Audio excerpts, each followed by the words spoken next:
स्नेनियल्स art of teaching या चॅनलवरती आपल्या सर्वांचं स्वागत आहे. विद्यार्थी मित्रांनो, महाराष्ट्रातील जे विद्यार्थी पहिल्या राऊंडमध्ये, दुसऱ्या राऊंडमध्ये आणि तिसऱ्या राऊंडमध्ये ज्यांनी प्रवेश घेतलेला आहे, जे बीएड करणार आहेत, त्या सर्व विद्यार्थ्यांसाठी आनंदाची बातमी नाही, तर विद्यार्थी मित्रांनो, जे विद्यार्थ्यांना प्रवेश मिळालेला नाही अशा विद्यार्थ्यांकरिता आनंदाची बातमी आहे. ती म्हणजे कोणती? तर जो चौथा राऊंड असणार आहे, त्या चौथ्या राऊंडसाठी नेमकी प्रक्रिया काय आहे, यात तुम्हाला प्रवेश कसा मिळणार आहे, ज्या विद्यार्थ्यांना सीईटी सेल असेल किंवा मग आपलं कॉलेज असेल याच्याकडनं डावलण्यात आलेलं आहे आणि तेही जाणीवपूर्वक डावलण्यात आलं आहे, त्याच्या मागची कारणं काय आहे, फीच्या संदर्भातील कारणं काय आहे आणि तुम्हाला प्रवेश देण्याच्या संदर्भात काय प्रक्रिया पुढे होणार आहे आणि काय घडणार आहे या संदर्भात थोडा चर्चा आपण या ठिकाणी करणार आहोत. माझ्या चॅनलला आपण पहिल्यांदा आले असेल तर माझ्या चॅनलला सबस्क्राईब करा, जेणेकरून येणारे जे काही अपडेट्स असेल ते अपडेट आपल्याला कायमस्वरूपी मिळेल आणि आपल्या ज्या समस्या आहेत त्या समस्याचे निराकरण सुद्धा हे 100% होईल. विद्यार्थी मित्रांनो, बघा आणि व्हिडिओ संपूर्ण बघा, जेणेकरून तुम्हाला सर्व माहिती त्यात कळेल. आपल्याला माहिती आहे पहिला राऊंड, दुसरा राऊंड, तिसरा राऊंड आपला झालेला आहे. ज्या विद्यार्थ्यांनी पहिल्या राऊंड मध्ये ज्या विद्यार्थ्यांना कॉलेज मिळालेलं होतं आणि पहिलंच प्रिफरन्स मिळालं होतं, अशा सर्व विद्यार्थ्यांना आता डायरेक्ट चौथ्या राऊंड मध्ये त्यांना संधी मिळणार आहे. नंतर दुसऱ्या राऊंड मध्ये ज्या विद्यार्थ्यांनी बेटरमेंट घेतलं आणि कॉलेज तोच मिळालेला आहे परंतु ते गेलेले नाहीत, अशा विद्यार्थ्यांना सुद्धा चौथ्या राऊंड मध्ये संधी आहे. नंतर तिसऱ्या राऊंड मध्ये ज्या विद्यार्थ्यांना कॉलेज मिळालेलं नाहीये किंवा काही कारणास्तव म्हणजे कोणतं, मग मेथड चुकलेली आहे, मग त्यांच्याकडे व्हॅलिडिटी नाही आहे, त्यांचं कन्झर्न झालेलं आहे. नंतर काही विद्यार्थ्यांचं असं आहे की त्यांची मेथड दुसरीच काहीतरी सीईटी सेलनं दिलेली आहे, जाणीवपूर्वक चुके झालेल्या आहेत. नंतर काही विद्यार्थ्यांनी काय केलेलं आहे, या 2-3 दिवसामध्ये 23 तारखेपर्यंत म्हणजे कालपर्यंत ऍडमिशन प्रोसेस होती, मग काय केलं या विद्यार्थ्यांनी की मेसेज जे आहे ते कोणाला मेल केलेला आहे, कोणाला सीईटी सेलला. सीईटी सेलने म्हटलेलं आहे की हा सर्व अधिकार कोणाला आहे, कॉलेजवाल्यांना आहे. विद्यार्थी कॉलेजवाल्याकडे गेलेत परंतु कॉलेजवाल्यांनी बदलवून दिलं नाही, आम्ही त्याची रिस्क घेऊ शकत नाही, तुम्ही अंडरटेकिंग लिहून द्या. असे आमचे गेल्या वर्षी कितीतरी ऍडमिशन कॅन्सल झालेले आहेत. म्हणजे विचार करा, मग काल काय बोलले ते अजून कॉलेजवाल्यांशी मी सुद्धा बोललेलो आहे. असे कितीतरी फोन विद्यार्थ्यांचे आलेले आहे. काही प्रमाणात विद्यार्थ्यांचे फोन मी उचलून त्यांना बोलू शकलो, पण काही विद्यार्थ्यांचा फोन नाही उचलू शकलो, त्यासाठी क्षमस्व. कारण विद्यार्थी मित्रांनो, आपण समजू शकता की प्रत्येक फोन उचलणं शक्य नाही, त्यासाठीच आपण हा व्हिडिओ बनवतो आहे आणि या व्हिडिओच्या माध्यमातून आपल्या विद्यार्थ्यांना जागरूकता करणं हे आपलं काम असणार आहे, आपले कर्तव्य आहे, म्हणून आपण हे सर्व गोष्टी करतोय. आपल्या या ज्या चुका आहेत, या चुका सीईटी सेलच्या चुका आहेत आणि कॉलेजच्या चुका आहेत. कॉलेजवाल्यांना तेच पाहिजे असतं की विद्यार्थ्यांची ऍडमिशन कुठे कॅन्सल करता येईल, रिजेक्ट करता येईल. एक सोलापूर पंढरपूरच्या एका विद्यार्थ्याचा फोन आलेला आणि त्यातही कन्नर्व म्हणजे त्यात त्याचा महिलाचा गॅजेट नव्हतं, त्याच्या बायकोचं गॅजेट नव्हतं लग्न झाल्यानंतरचं. त्यांनी ते सांगितलं की हे नसल्यामुळे मी ऍडमिशन देऊ शकत नाही. जेव्हा त्या प्रिन्सिपल सोबत बोललो त्यावेळी त्यांनी सांगितलं की सर, आम्हाला असं असं नियम नाही आहे, काही नाही आहे. पण तुम्ही म्हटलं नियम नाही आहे तुम्हाला ऍडमिशन देण्याचा, तर मग तसं लिहून द्या की याच्याकडे ही डॉक्युमेंट पात्र नसल्यामुळं या विद्यार्थ्याला प्रवेश देता येत नाही, ते लिहून द्यायला तयार नाही. मग यावरून तुम्हाला समजून येते की जर तसा नियम असता तर त्यांनी लिहून दिलं असतं, बरोबर आहे. मग नियमच नाही तर त्या विद्यार्थ्यांना डावलण्याचं काम या कॉलेजवाल्यांकडनं करण्यात आलेलं आहे, जेणेकरून आपल्या विद्यार्थ्यांचं, गरीब होतकरू विद्यार्थ्यांचं नुकसान होईल.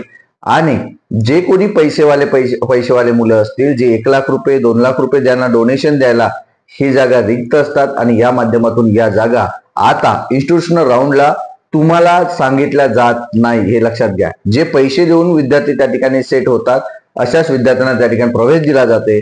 आणि तुमचे जे नावं आहेत, आता जेव्हा तुम्ही कॉलेजला नावं टाकणार आहात, कॉलेज टाकणार आहात, त्यावेळेला तुम्हाला पुन्हा सांगतोय की ही जी यादी लागणार आहे हे मेरिट बेसवर लागणार आहे.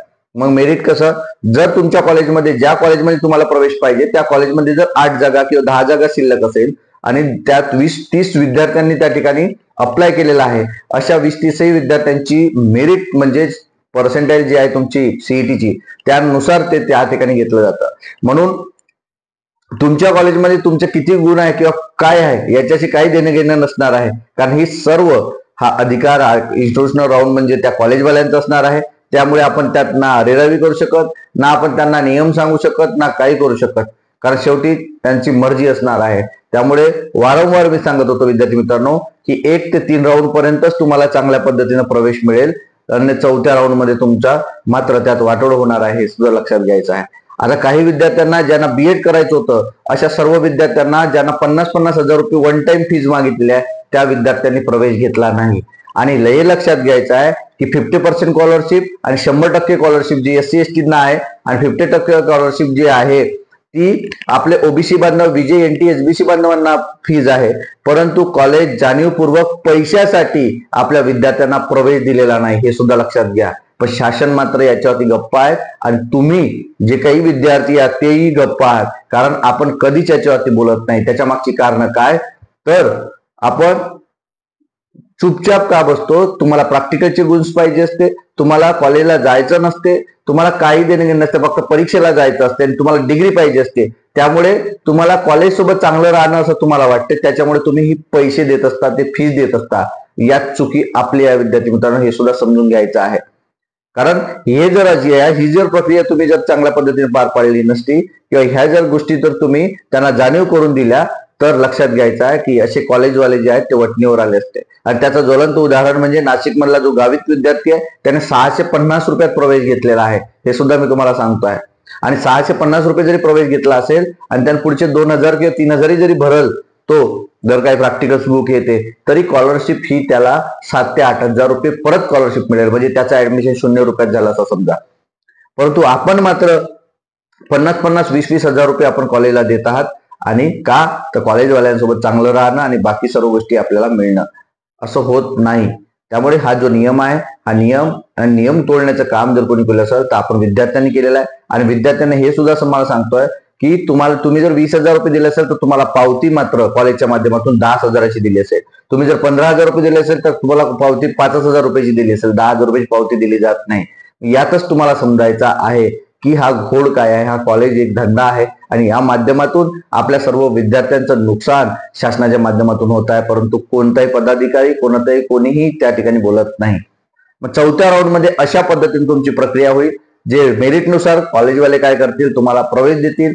मग काही विद्यार्थ्यांची ओळख असेल किंवा काही विद्यार्थी त्या जागी जाऊन भेटत असतील, तर आज तुम्हाला काय करायचं आहे, आज 23 तारीख, आज कोणत्या जागा कॉलेजमध्ये किती जागा शिल्लक आहे, 24 तारीख कोणत्या कॉलेजमध्ये किती जागा शिल्लक आहे हे तुम्हाला सांगितलं जाणार आहे. त्या माध्यमातून तुम्हाला जवळच्या कॉलेजला भेट द्यायचा आहे.